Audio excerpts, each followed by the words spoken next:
This is the better view of the hard palate. As we mentioned it before, the hard palate is formed here for anterior 2/3, or some book they write anterior 3/4 of the hard palate till here to this suture, which is called transverse palatine suture. This part of the hard palate is formed by the palatine process of maxilla.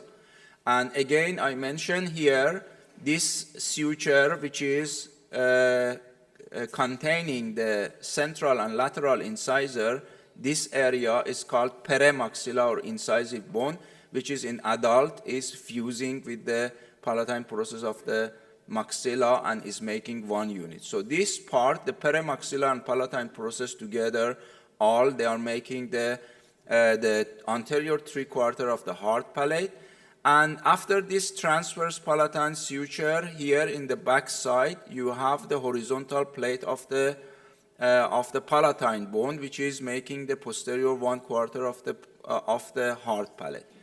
And in this area, you can see the two openings. One is greater palatine foramen, which is the same name, artery, vein, and nerves are passing for anteriorly for the blood supply and innervation of the hard palate.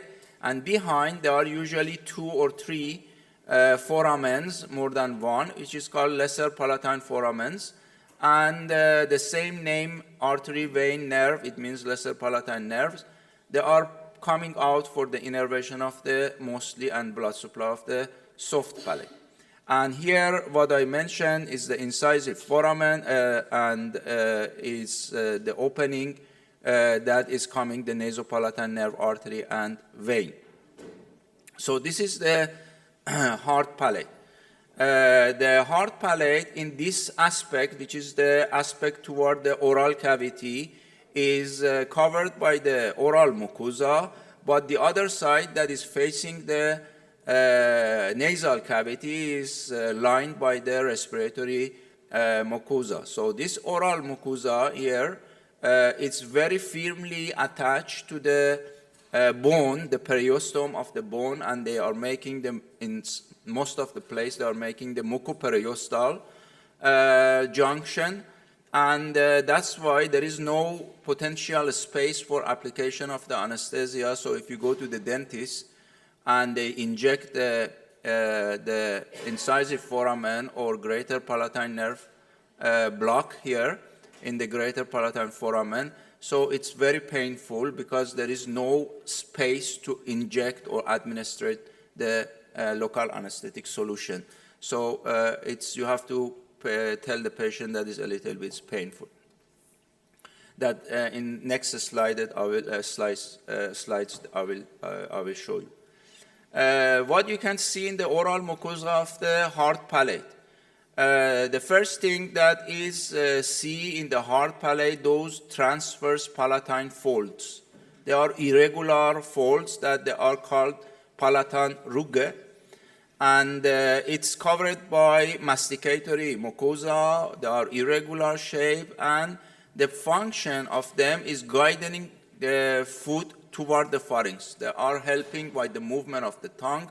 They are forcing the intake of the food toward the oropharynx for the next tract for the digestive system. So another structure that you can see it here in midline, or in this picture, very nice, you can see in the midline, which is the place for the connection of the two palatine process. Here you saw the intermaxillary suture or the median palatine suture, which is connecting the two palatine process of maxilla.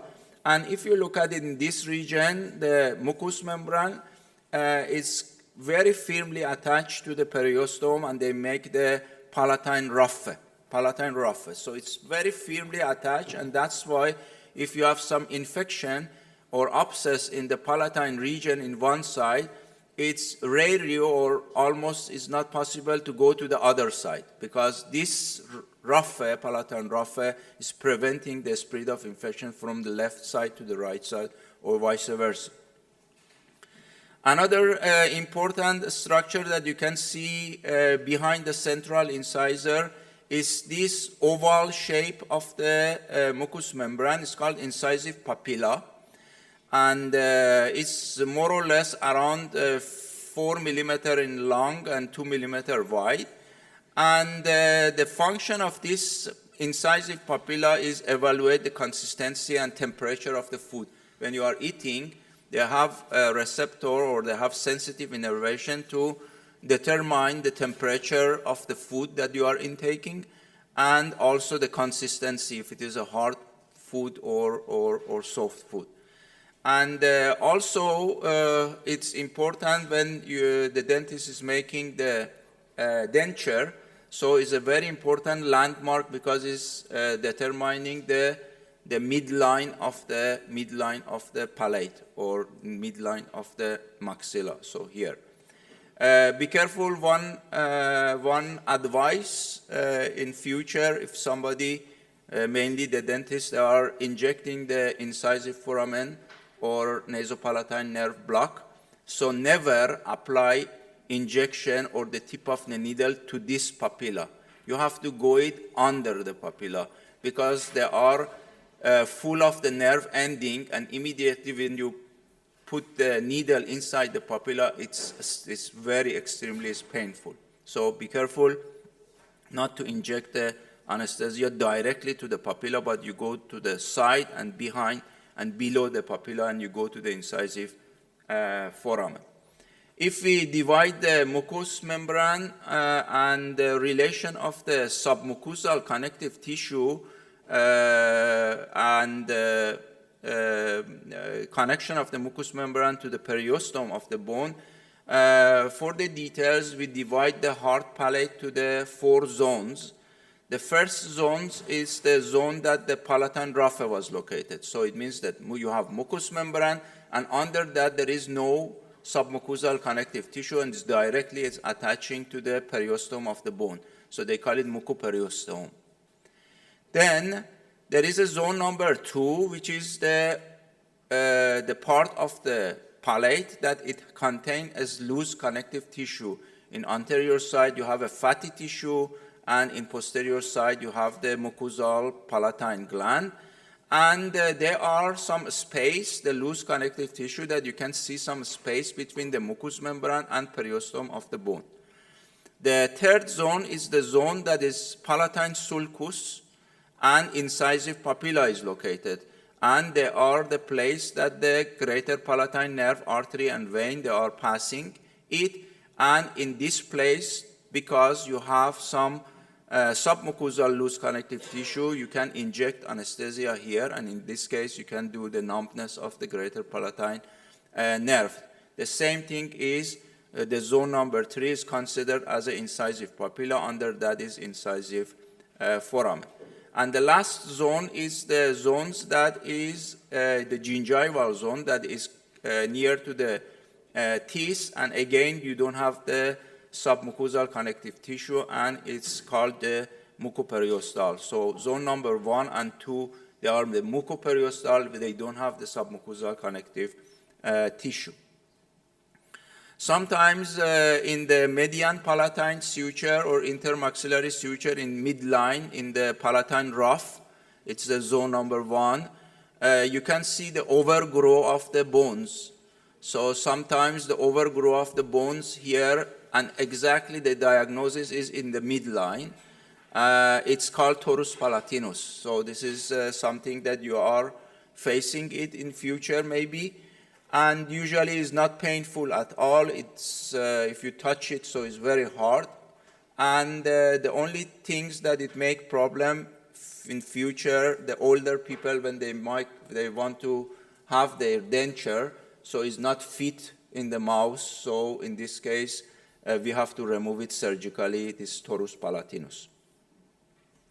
Another things that you have you will see in the hard palate, in the mucous membrane of the hard palate, is fovea or foveae palatinae.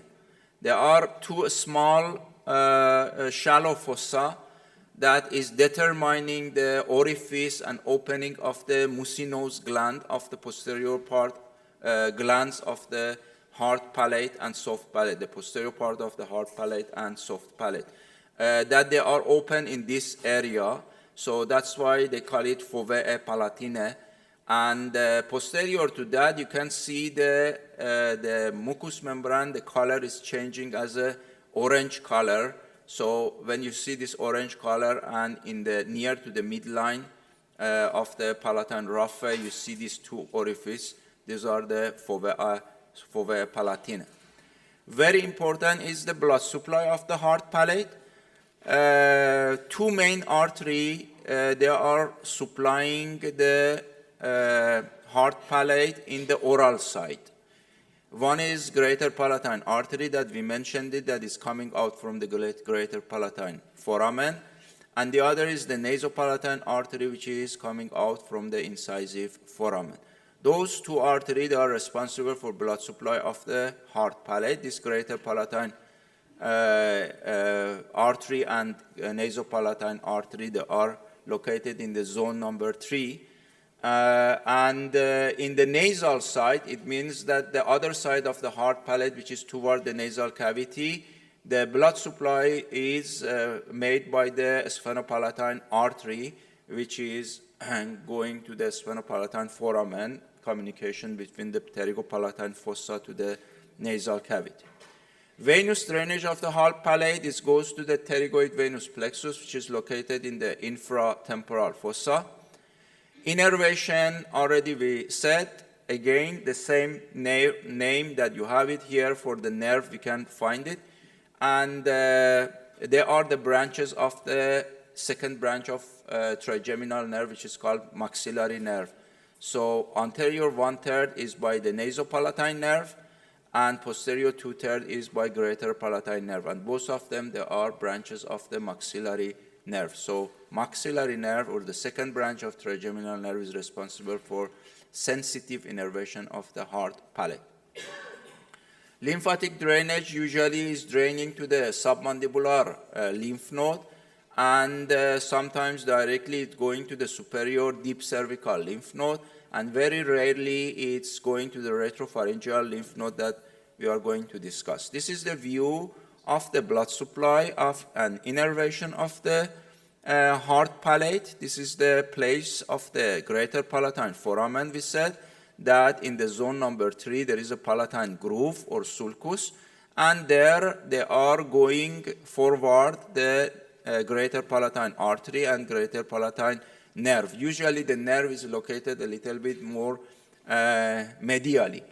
In the nasal part, in the other side, there is a sphenopalatine artery that we mentioned it, and is a branch of the maxillary artery. Here, a nasopalatine artery, which is located here and is coming the nasopalatine artery from the incisive foramen. Here, in the back side of the mouth, you can see behind the last molar, the third molar, the lower third molar, you see a raphe here, which is very important landmark for the administration of the anesthesia for the inferior alveolar nerve block. This is called the pterygomandibular raphe or buccopharyngeal raphe. They are the same name.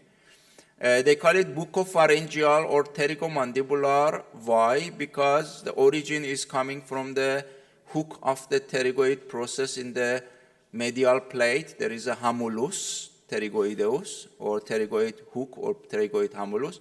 Is origin of this raphe, and it's going down to the end of the mylohyoid line of the mandible, approximately behind the last molar, the third molar, which is called retromolar triangle.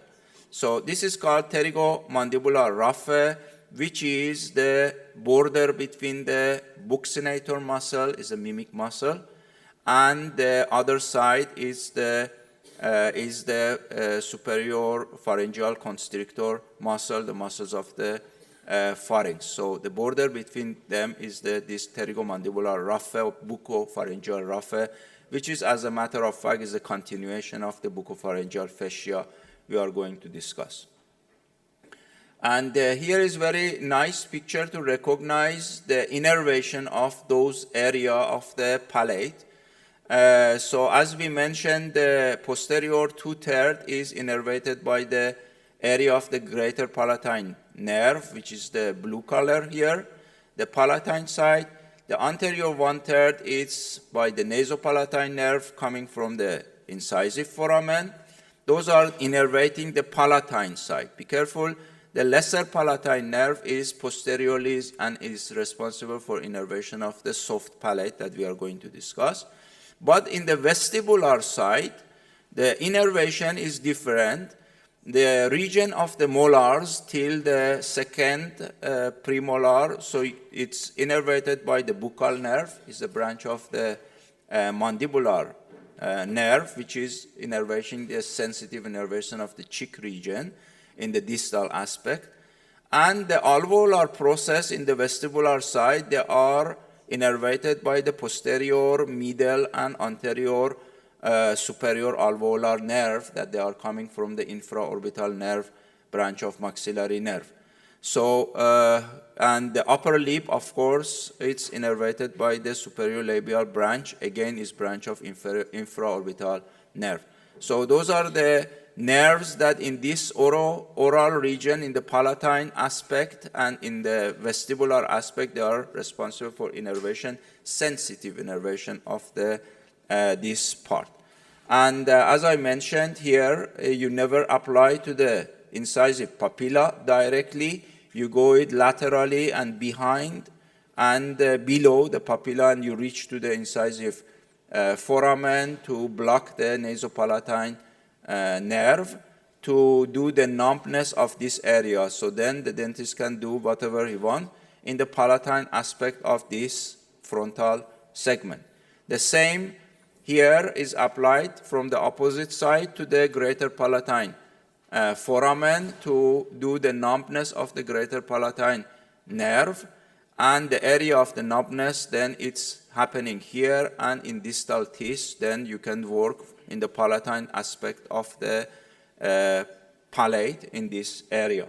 So those are extremely important, and also we mentioned that this injection is painful because you don't have so much space to administrate this anesthetic solution.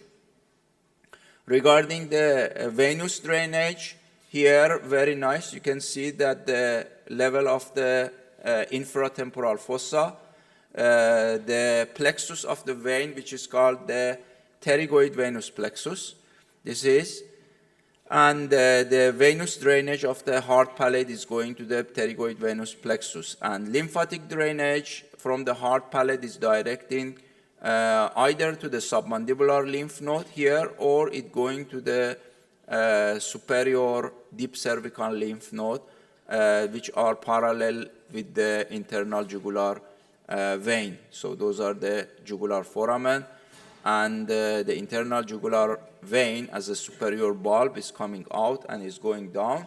And parallel to that, there are the deep cervical lymph nodes that they are divided to the superior, middle, and inferior.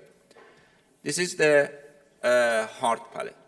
Regarding the soft palate is located behind the hard palate, and it's mainly is formed by the muscular structure.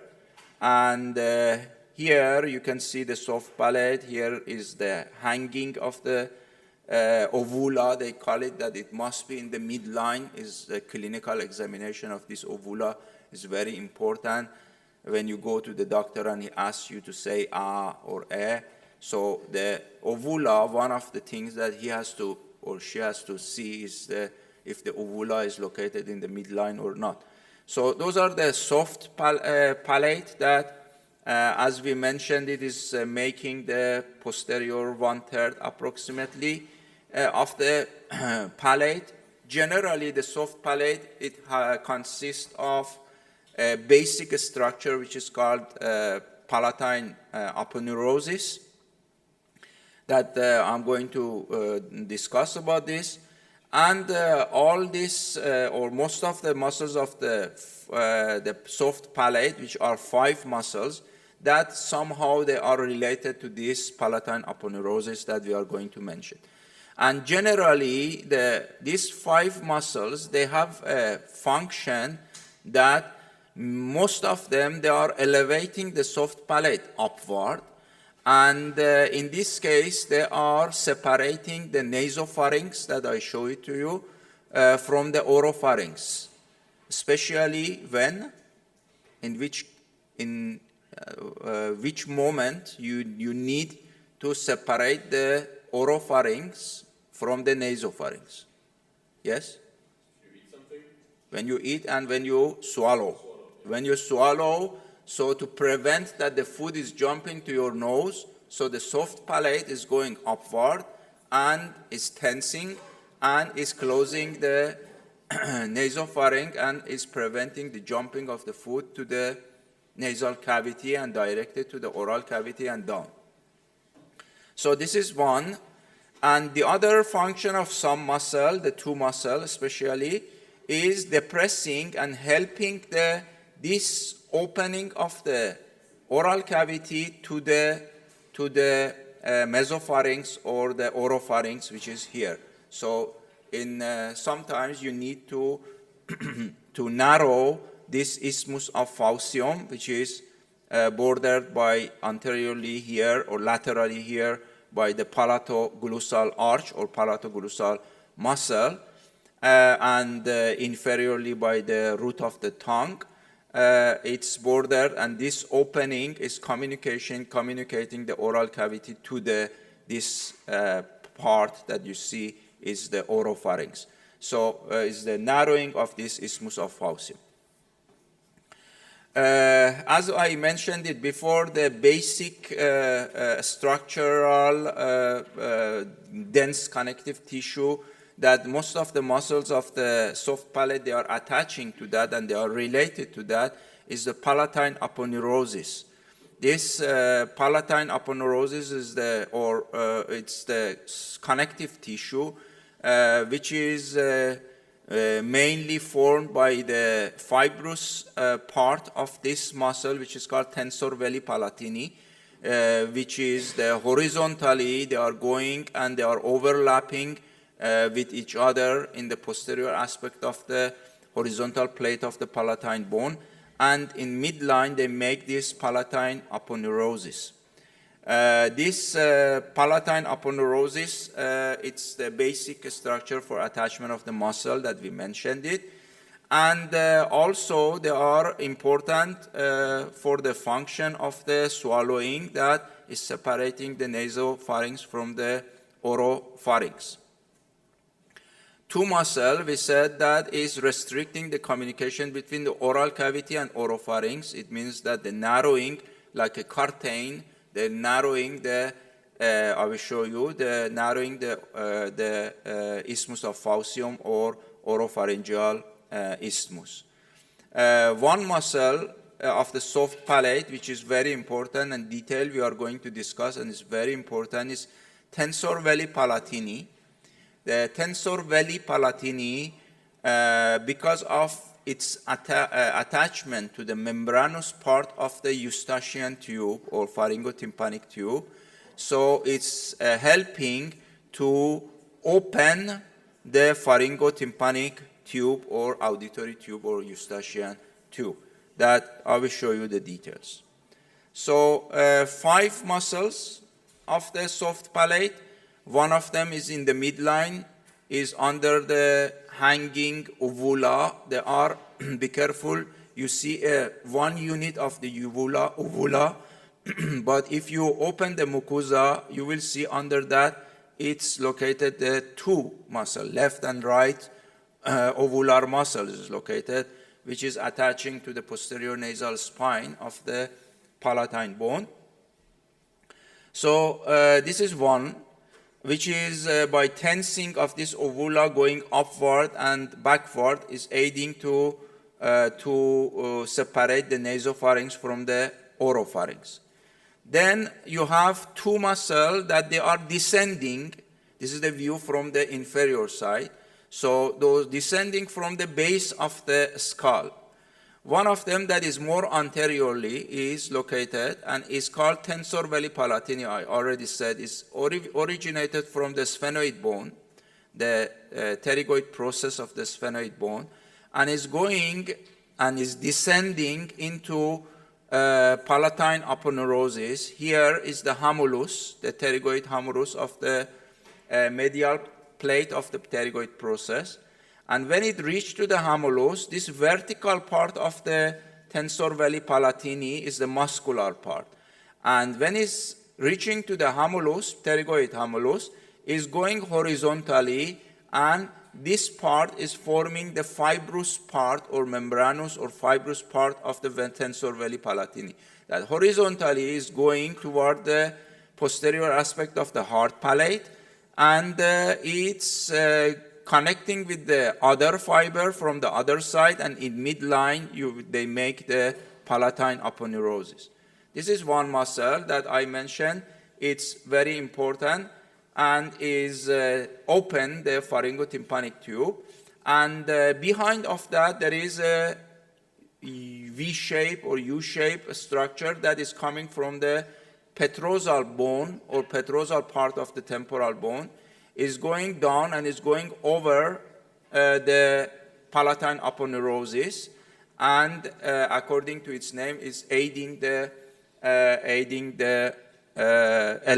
the soft palate for the separation of the nasopharynx and oropharynx. Another two muscle, palatoglosssus and palatopharyngeus muscle, they are ascending to the palate, and they are either originated from the pharynx or pharyngeal wall, and or from the lateral aspect of the tongue that one by one we are going to discuss. This is a table for better understanding of the origin, insertion, innervation, and action of those muscles that already we mentioned. Here there are four muscles: tensor veli palatini, levator veli palatini, and ovular muscles. They are the pure muscles of the soft palate. The palatoglosssus, in some literature, they consider the muscles of the tongue. In some literature, they consider as the muscles of the soft palate, palatoglosssus. So both of them is accepted. And the next muscle is palatopharyngeus, which is the muscle of one of the elevator muscle of the pharynx, or also the muscles of the soft palate. So this last two muscle is considered as the first one, palatoglosssus for the muscles of the tongue as well, and palatopharyngeus for the elevator muscle of the pharynx. About the origin, tensor veli palatini, we said that is a sphenoid bone, is connected with the anterolateral membranous wall of the pharyngotympanic tube. That's why it's opening the pharyngotympanic tube. Insertion is the palatine aponeurosis. You see all the muscles, they have connection with the palatine aponeurosis. Here, palatine aponeurosis.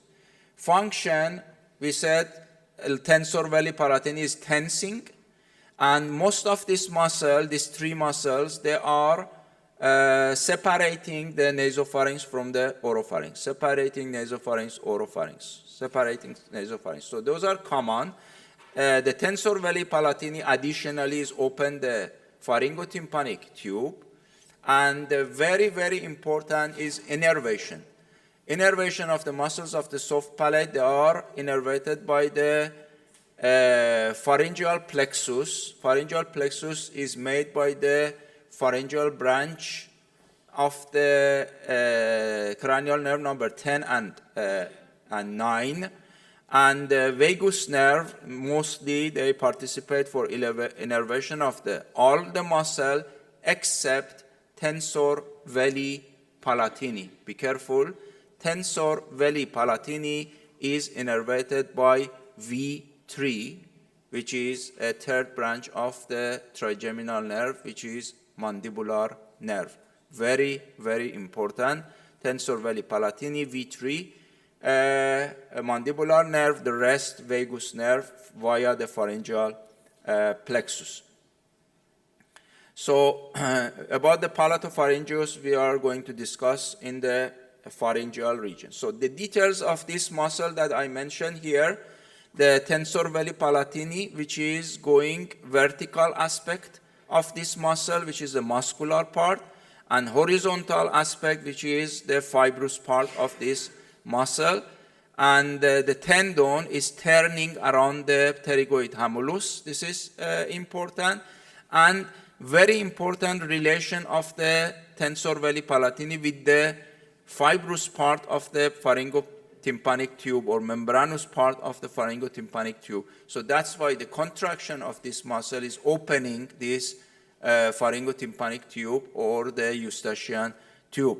So this is very, very important. The palatine aponeurosis that we mentioned it's the continuation of the fibrous part of the tensor veli palatini, which is junction together, and the muscles of the pharynx, soft palate they are attaching at. Tensor veli palatini, according to its name, is tensing the soft palate. In this case, is helping to separate the nasopharynx from the oropharynx, and also they open the pharyngotympanic tube that several times we said it. And the innervation is by the V3, which is mandibular nerve.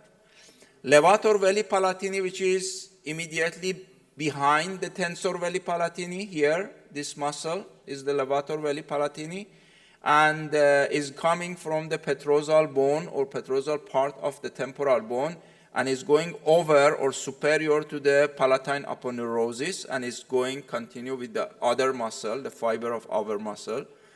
And some part of this muscle is attaching to the pharyngotympanic tube also.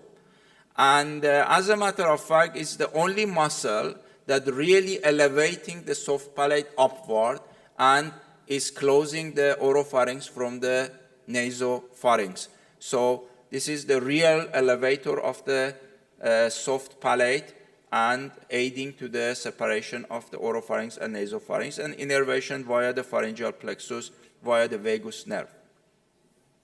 As I mentioned, when you are examining the mouse and the patient say ah, the ovula, it must be in the midline. If the ovula is deviating to left or right, there is something, it can be serious. One, it can be due to the palsy or the paralysis of the muscles of the soft palate because of the innervation disorder of the innervation of the vagus or cranial nerve number 9. Yes? So if you say ah, so it's the ovula, it's going upward and is tensing, and usually it must be located in the midline, yes? And let's say if the left side of the cranial nerve number 9 or 10, it will be damaged. So the left muscles of the soft palate, they are paralyzed. So when the patient say ah, the right side, which is healthy, is pulling the ovula toward itself. So the ovula is deviating far away a damaged site. Yes, this is very important clinical information that if there is a peripheral palsy of the cranial nerve number 9 or 10, so by the examination of the saying the patient ah, the ovula is deviating to the healthy side, not to the damaged side. And also another reason that the ovula, it can be deviated to the other side, it can be a tumor in the parapharyngeal space or abscess that is pushing the ovula toward other side. So this clinical examination is important. The palatopharyngeus that we are going to discuss it, the muscles of the pharynx, is this muscle, which is making an arch, and is the U shape, and also it's going above the palatine aponeurosis and above the muscles of the levator veli palatini. So this U shape is the palatopharyngeus muscle that is making, in the mucous membrane, they are making the palatopharyngeal arch. This is very important because it has the longitudinal part. That's why it's attaching to the pharyngeal muscle, or is continued to the pharyngeal muscle, and also the thyroid cartilage. That's why it's considered, this palatopharyngeus muscle, as an elevator of the pharynx as well. So it's considered as elevator pharynx. And also it's depressing the palate. So by the depressing of the palate and downward and medially like a curtain, you are closing the isthmus of Faucium or oropharyngeal isthmus that in this picture you can see. This is the opening of the this is the isthmus Faucium. This is the opening or connection of the oral cavity to the oropharynx, and here this dot, the line, the dot line, the white one, is determining the palatoglossal arch, which is anteriorly and laterally to the palatopharyngeal arch it is located. So they are arch, and under the mucous membrane they are the muscles, yes? And when they are contracting, as you see, this oropharynx or oropharyngeal isthmus, it becomes very narrow. It's like a curtain that you are closing it, and they are narrowing the oropharyngeal isthmus. That is very nice. You can see in this picture. The palatoglossus, which is the anterior and laterally is located, it's elevating the root of the tongue also, and is helping to the narrowing of the oropharyngeal isthmus or isthmus of the fauces. So two muscles, the palatopharyngeus and palatoglossus, which is this muscle, is responsible for the narrowing of the oropharyngeal isthmus, and they are, these two muscles, the palatoglossus and palatopharyngeus, they are responsible for the border of the palatine tonsil. So the palatine tonsil is located between the palatoglossal and palatopharyngeal arch or muscle in the lateral oropharyngeal wall. And here also we said that is depressing the palate. It means that is like a curtain, is closing the oropharyngeal isthmus and elevating the tongue. The palatopharyngeus is depressing the palate and elevating the pharynx. Yes, this is a different. Innervation is the same, vagus nerve, cranial nerve number 10 via the pharyngeal plexus. So here, very nice, you can see the place of the palatoglossal muscle, which is, we talked it with the muscles of the tongue. You have it in the E-lecture, and is the lateral aspect of the tongue to the palatine aponeurosis, to the inferior surface of the palatine aponeurosis going. And here is the palatopharyngeus muscle, and between these two muscles is the palatine tonsil. That is very, very important. We are going to discuss. Regarding the last muscle of the soft palate, which is in the midline, here is the ovular muscle. So if you cut the uvula mucous membrane, under that you see this two is a paired muscle, be careful. And it's attaching to the posterior nasal spine in the back side of in the midline of the palatine bone in the horizontal place, and is attaching superior to the attachment of the levator veli palatini here. this muscle is elevating the ovula and retracting the ovula backside, and in this case is helping the separating the nasopharynx from the oropharynx. So the closing of the pharyngeal isthmus between the nasopharynx and oropharynx. The innervation of the ovula again is by cranial nerve number 10 from the pharyngeal plexus. Pharyngeal plexus is the branches from 9 and 10 cranial nerve. Artery blood supply of the soft palate. One of the artery is from the descending palatine artery that is going to the pterygopalatine fossa and pterygopalatine canal or greater palatine canal, is descending down, and then it reach here to the greater palatine foramen and lesser palatine foramen, and is divided to the greater palatine artery for the blood supply of the hard palate and lesser palatine artery for blood supply of the soft palate. So here the lesser palatine artery, branch of the descending palatine artery, is one of the blood supply. The other is ascending pharyngeal artery, is a direct branch of the external carotid artery. This is from the medial aspect of this external carotid artery is arising, and it's playing role for the innervation of the soft palate.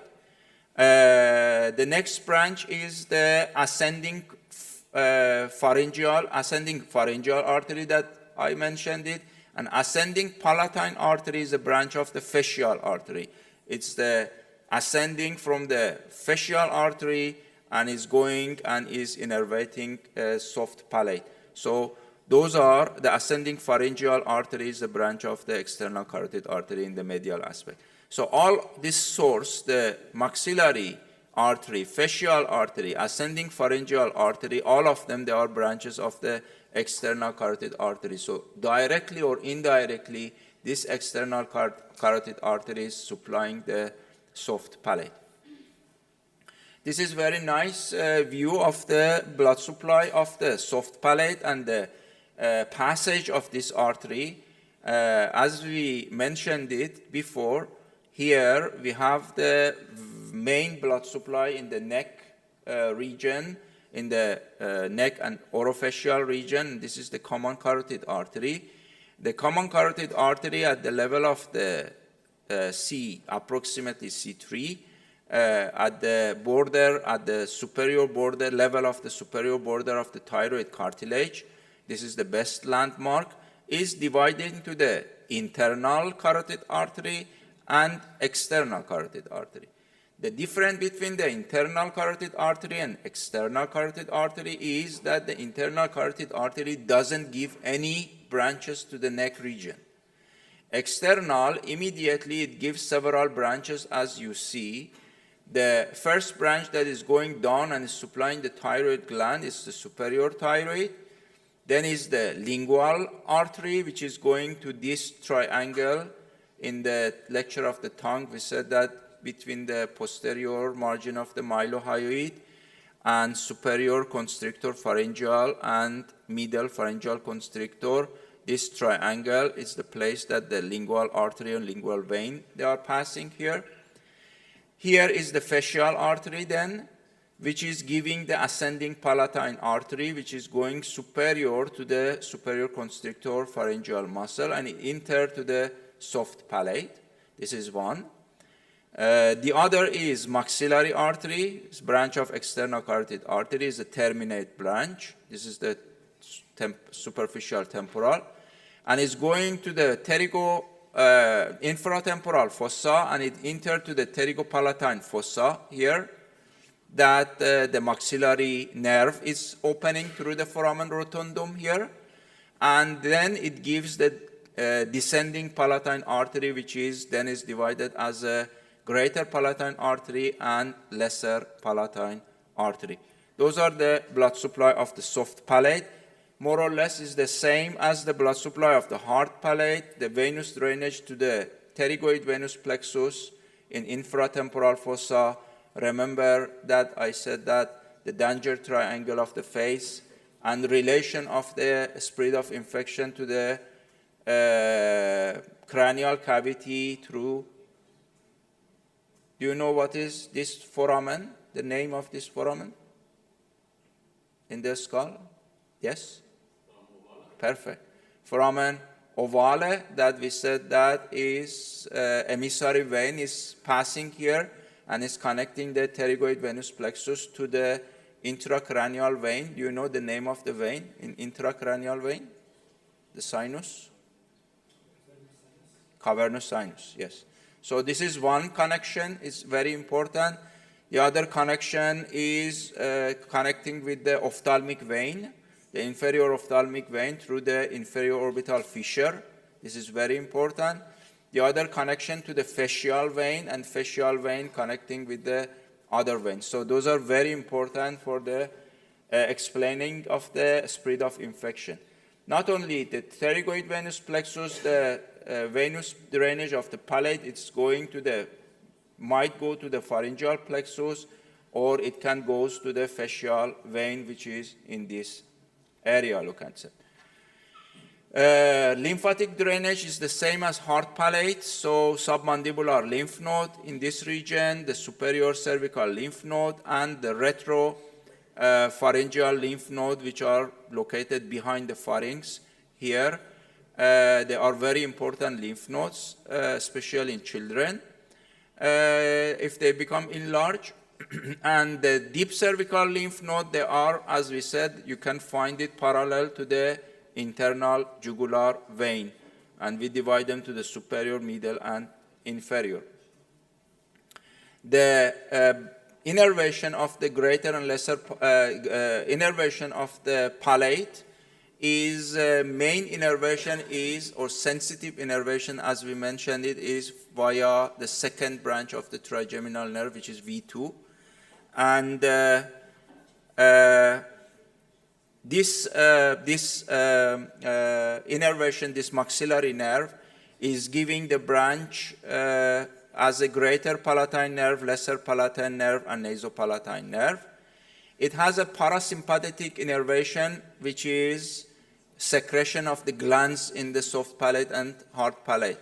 This is via fascial nerve is coming, and the branches of the fascial nerve, which is greater petrosal nerve, is responsible for that.